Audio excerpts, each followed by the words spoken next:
Hello everyone, in this video I will show you how to set up your Amazon Pay Later to bank account. Well, to do this it is very easy thing to do.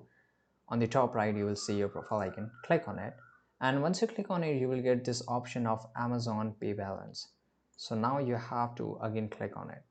So here, as you can see here, it will show your name, your phone number, and here you have to, without moving to the next step, first of all, you have to provide your identification details, and this is a limit of around 10K, that is monthly limit. So here you can just verify your account by using four documents. That is, first one is a PAN card, passport, voter ID, and driving license.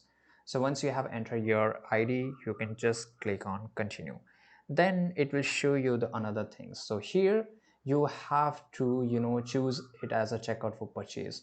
So here select a repayment plan, then you will get a dashboard, right? So you have to access Amazon Pay Later dashboard, which is usually you can just do it from same way. So once you have made your account, just go to your Amazon Pay balance, and here it will show you your Amazon Pay Later dashboard, right? So here you can just view your balance and due dates, use the link account, bank account, or debit card to repay, right? So basically this is the easiest way to set up your Amazon Pay Later bank account. I hope you found this video very useful. Subscribe.